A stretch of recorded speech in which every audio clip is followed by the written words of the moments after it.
The Westminster Faith Debates actually provide a format where people can come together of faith and of no faith, or people just interested in understanding more about faith and religious literacy, can come right in the heart of London and be able to consider big issues and see the part that religion has to play in the world today. Okay, ladies and gentlemen, welcome to the fifth in our series of the third series of our Westminster Faith Debates. This series is concentrated on international affairs and religion in the international climate, and the discussion this evening is going to be about religion and development. I think you can look at the relationship between religion and development as going through three phases in a kind of pendulum swing.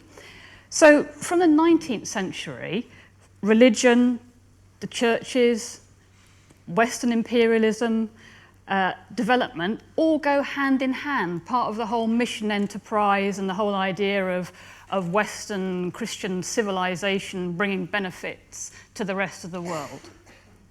Then from the post-war, post-colonial period, you get a very strong reaction against that charity model, perhaps a paternalistic model of doing good to the other. And you have much more secular models of development, which in many cases see religion as a bar to really good development, as holding it back and moving beyond a charity model. But then since maybe the late 80s, there's been a reappreciation of the role that faith and faith-based organisations can play in development. Very effective ways of delivering, but also, perhaps more interestingly, changing the whole mode of development through advocacy, through kind of post-paternalistic models, whereby faith is itself a means for people's self-improvement, better well-being, and so on. Maybe we've swung back to a rather rosy view of the essential place of religion and faith in development work. Or maybe we're in a more interesting phase now where both religion and development are trying to find post-paternalistic, post-charitable models in a much more equal society that's trying to leave behind the old racism and the old hierarchies. It's my very great pleasure to start by introducing Professor Robert Calderisi. He began his career in the Department of Finance in Ottawa. He then worked in the OECD. He was then for 22 years at the World Bank. He was one of the directors of the World Bank. But he's also taken a great interest throughout in development. Some of you may know his book, The Trouble with Africa, Why Foreign Aid Isn't Working. And he's also very recently written a book called Earthly Mission, The Catholic Church and World Development. The Roman Catholic Church, I believe, has helped lift more people out of poverty in the last 50 to 60 years than any other institution in history, including my former employer, the World Bank. And the Church has done this in three important ways. First, through its educational mission. A second contribution of the Church, the Christian churches generally, has been through health, basic health, and other services for the poor. And the third contribution of the churches, and the Catholic Church has had a particular opportunity to do this, is to be an advocate for the poor and the disadvantaged. What can possibly be wrong with the Church's role in international development? I can think of only two possible objections. One would be if Catholics or Christians only helped other Catholics or Christians, but that's not the case. Generally, Christian aid has been directed to people who need it, regardless of origins and race or creed. And the second possible objection would be that it was being used as a way of beating people about the head and forcing them to accept a certain set of beliefs. And that, with some egregious exceptions, has not been the case. I suggest that the participation of the Christian churches' international development programs is not just unobjectionable, but it is indispensable in ensuring that poor people increasingly will feel the benefits of economic growth and technological progress in the world. Thank you, Robert. And now we turn to Elena Fiddian-Qasmiyeh, who is lecturer in forced migration at the Refugee Studies Centre at the University of Oxford. Elena is an expert on religion, gender and displacement around the world. She has a special focus in her work on the Middle East. She's done a lot of research there, but also in Cuba, South Africa and the EU. Elena. And my immediate reading of the question is, of course, that religion is often seen as potentially being dangerous, for example, as a factor in causing conflict, not just of providing remedy to rights and needs which need to be met. But there is also the assumption that there are certain benefits which can be offered, which can redress these dangers. If we consider refugees, the 1951 Geneva Convention on the Status of Refugees recognises persecution on the grounds of religion as one of the reasons why an individual may apply for asylum or may be in need of international protection. However, it's very difficult to differentiate or to distinguish between religion per se as a cause or as a basis of persecution from, for example, the gender of the individual, the sexual orientation of the individual, or more broadly, the political interpretations of a religious framework. And that may be the real reason why an individual is persecuted or why a mass situation of displacement may arise. However, when individuals or communities seek protection or seek assistance from the international arena, they often find that invoking religion as the cause of persecution is a useful means of attracting attention and of attracting support on a political and on a humanitarian level. This can potentially lead to a form of epistemic violence in which individuals and communities distance themselves from their own religious belief and identity in order to fit the model or fit the assumptions of the observers with whom they are interacting. That is to say that they will present themselves as the victims of violence caused by religion to fit certain definitions and to receive support, when in fact they might have to hide their own religious identity and belief and practice in that process. So there are wide-held assumptions that faith-based organisations reproduce patriarchal structures and may discriminate against recipients in conflict situations, but also in peacetime situations. But again, the implicit assumption is that if faith-based organisations are not able to support female empowerment and gender equality, that secular organisations, secular approaches have succeeded in overcoming the patriarchal tendencies which underpin most institutions throughout history to date. And again, in my research, I've found that secular development and humanitarian approaches in the Sahrawi refugee camps, but also in other contexts, lead to a reproduction of patriarchal systems and different forms of marginalisation and social control, and that therefore we need to interrogate the foundations of secular as well as faith-based responses to development and humanitarian situations. Thank you. Our third speaker is Douglas Alexander. Douglas is the Labour Member of Parliament for Paisley and Renfrewshire South. He's currently the Shadow Foreign Secretary on the front bench in Parliament. In government, he had a whole series of ministerial offices.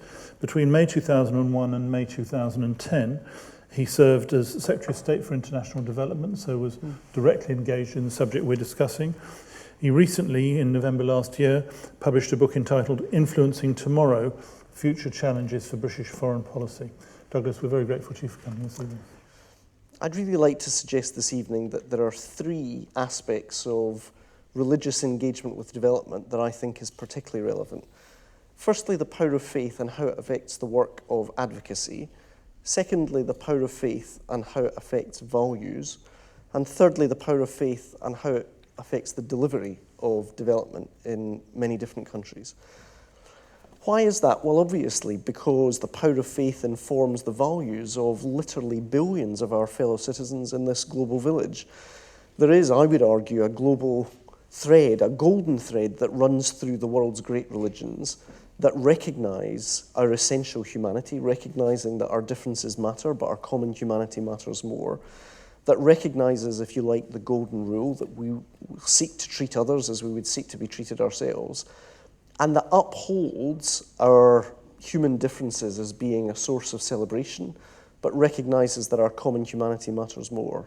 But I think we've got to challenge the lazy and erroneous supposition that religion globally is somehow only a source of crisis and conflict. If one is serious about the task of reconciliation, then actually religious devotion can play a fundamental part in that endeavour. If you're serious about upholding the importance of human life and the virtue of human life, then actually religious devotion can have a central role to play in that regard as well. So I'm convinced that this series is part of a much broader conversation that we need to be engaging in, which I hope can play its part in rebalancing that conversation, in recognising of the vital work that I had the great privilege of witnessing from many people of religious devotion during my time as Development Secretary. Our fourth and final panellist is Loretta Minghella, who's very much part of that final element that Douglas was describing, the implementation and delivery of the values of faith. She's Chief Executive of Christian Aid, a member of the British Overseas AIDS Group and the Disasters Emergency Committee, so dealing with those crises as they arise, and has had a life both as a lawyer and in the financial services industry, but now embodies this commitment to faith in action in a large number of different places around the world. Thank you very much for coming, Loretta, and we look forward to hearing what you have to say. Do the benefits of engaging religion for development outweigh the dangers? I think there are three short answers to that: yes, yes, and yes. And I hope no one bet on me to say anything else. Is religion not a source of conflict rather than a resolver of conflict? Well, certainly religion has been invoked in many types of conflict, and you only have to look around the world. You go to Ireland, you go to Nigeria, you go to Israel, Palestine, you see religion being invoked in the course of conflict. So yes, of course, religion's capable of being a driver of conflict, but it's also capable of being a resolver of conflict. And there are these great beacons of light, faith leaders, who have helped us find our way through conflict over the years, and Christian Aid particularly focusing on that in Christian Aid Week later in May. And also, I think the structures of religion provide a framework for what I like to call organised grappling with conflict. So it might be conflict within the church about maybe the role of women, and maybe issues around sexuality, for example. But religion provides a framework for organised grappling for people who are conscientious and serious and prayerful about finding a way through some of the difficult issues that we all face. And we can tackle issues that are terribly sensitive around cultural and social norms. Take something like HIV. With HIV, it's not just about the supply side in terms of drugs, in terms of testing, in terms of counselling and so on. It's also about getting people to access those services which institutional donors can make available. And that requires grappling with people's really sensitive and cultural norms at the end of the day. And if you get faith leaders in pulpits saying, you know what, HIV is a virus, it's not a sin, the stigma's the sin, I'm affected by HIV, that's incredibly powerful. And we've worked with a network of faith leaders who have transformed the way HIV is tackled across so many communities in Africa, but elsewhere as well, because they can address those issues, because they have the trust and confidence of people. Then I would say it's absolutely impossible to do development without engaging with religion. There are some dangers, but I think the benefits outweigh those dangers in terms of practical and effective infrastructure around delivery, but also, especially in these very, very troubled times internationally, speaking out on behalf of those in poverty and helping find solutions to the more structural injustices of our time. Thank you very much. When I was a young man, there were a lot of concerns in these areas. I think of the doctrines around contraception, for example. I think of the various relationships of the churches to power elites in certain developing countries in the world and how they operated. Is this all just outdated and wrong? Are there no dilemmas of this kind that we really have to take hold of? There are two obvious dangers about Christian and particularly Catholic teaching on artificial birth control. First, with respect to population growth over the last 30 or 40 years, and secondly, with respect to fighting HIV/AIDS. And I think most people looking at this objectively would think that in Latin America and Africa, people had large families for cultural and economic reasons, not to please their pastor or appease their conscience. Catholic and Anglican Church, particularly in Africa, have been among the leaders in raising consciousness about HIV/AIDS and have chaired national commissions on HIV/AIDS. The churches have been, and Catholic and Anglicans alike, have been leaders in the fight against stigmatization. They've been leaders also in care, and the Catholic Church alone now provides about 1/3 of all the antiretroviral medicines available to people living with HIV/AIDS. So I think, at least for Catholics, the pragmatism has won out over dogmatism a long time ago in the field, I think, where it counts. For some people, development is basically about charity and about an expression of human compassion to the other. Now, I'm in favour of compassion, but actually, for me, development is about justice. And in that sense, that takes you conceptually to quite a different place, because it takes you, first of all, to a conversation about structures of injustice that need to be challenged and defeated in order to deliver greater levels of justice in the future. But it also takes you to a different prescription in terms of what should be the end state to which development is working. And therefore, that's why we have long argued, in my political tradition, and I argued this as Development Secretary, that actually government does continue to have a vital role to play. Because while individual charities and non-governmental organisations can do extraordinary immediate relief work, and can actually sometimes do extraordinary long-term development work, if we actually want to empower not just individuals but communities, we need the development to be sustainable. And for development to be sustainable, you need systems, and for systems to be sustainable, overwhelmingly you need government. Millions of people survive in spite of the state rather than due to the state. So evidently it depends what kind of government, whose government, and what model of government. And if we are using a particularly idealised model of government, we need to think about, well, how have those principles been developed? I absolutely agree that government has a crucial role as the principal duty bearer in a particular country to make sure that that the people are properly provided for and their rights are safeguarded. And I think that's there's also a hugely important role for international cooperation, for the institutions of supranational governance to work well, because so many of problems in our society are actually caused not within one country, but by countries like us, doing the wrong thing in relation to developing countries. And that's why our tax justice campaign was focused as much on what multinationals do here as what happens in developing countries and what developing country governments do. And that cannot be remedied by civil society on its own, or even by national governments in the global south. It has to be attended to by governments like the UK government. So the question I'd like to pose to the panel is it not a question of faith literacy when we're talking about dangers? There's been a lot of discussion about the benefits of faith, and I think I'd like to hear more about the dangers. Obviously there are abuses of religion. US evangelical pastors in Eastern Africa telling people to not take their medicines and to pray to be cured from HIV/AIDS. I mean, it's brutal. There's nothing about love there.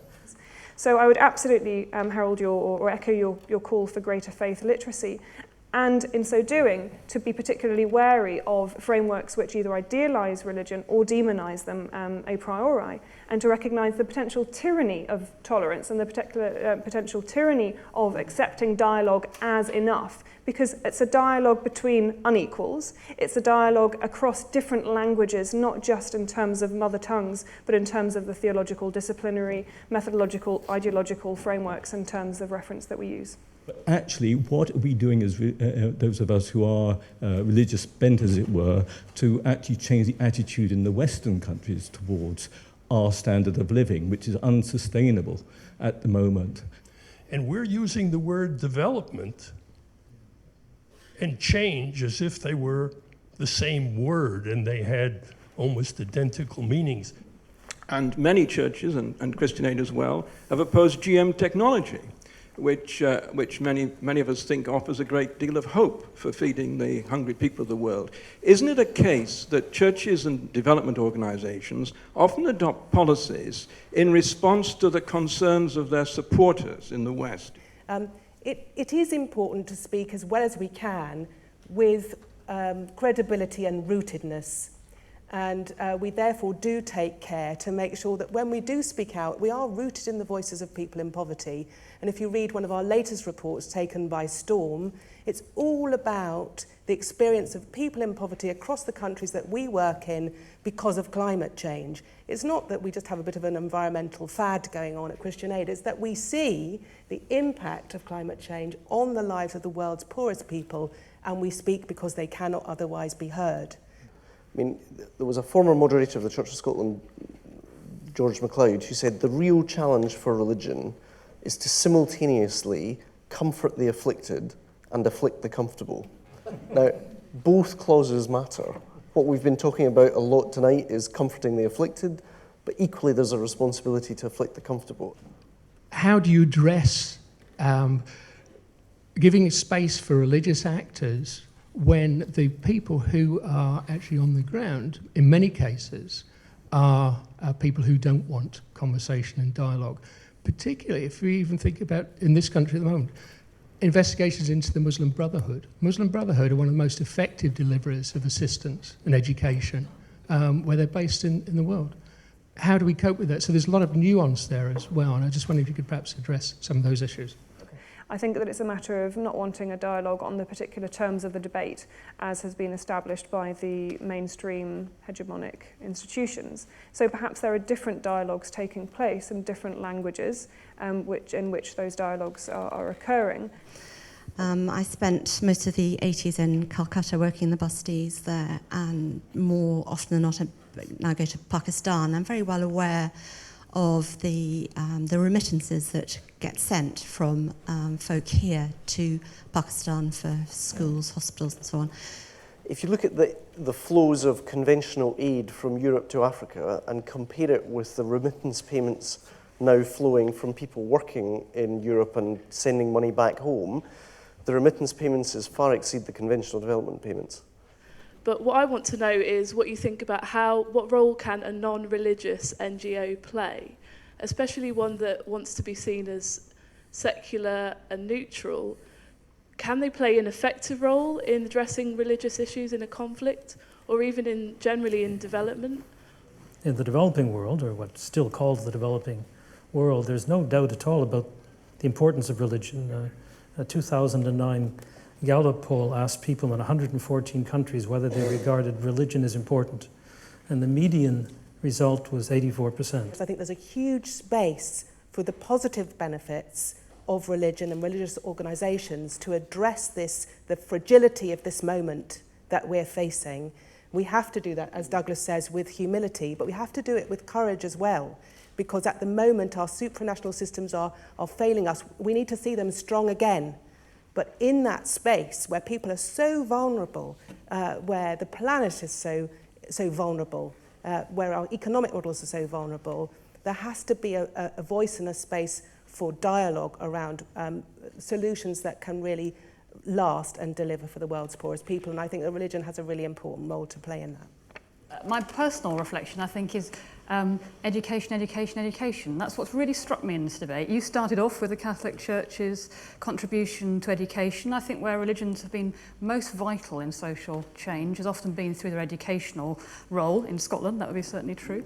But we've also talked about how important religious literacy is, and we've talked about educational establishments as development agencies. So it's actually kind of changed my view of development as much more focused around education. And also, I think that a lot of religious problems are caused by religious leaders who actually give a very, very narrow and selective interpretation of their own traditions to suit their own purposes. And a major way of tackling some of the narrower kinds of fundamentalism is by opening up those own religious traditions, going back to the lady from Islamic Aid there. It's not just about imposing Western education, it's about the world's religious traditions and leaders being much more open to their own traditions. and how there may be ways in which we can help that happen. And actually, I think even the mainstream churches and larger religious and wealthier religious bodies these days are extremely poor these days at research, learning, education, taking all those things on board. So my takeaway, my more optimistic thing is that's a field in which can have all sorts of beneficial results in lots of arenas by pushing in that one area. And thank you for making me think of it.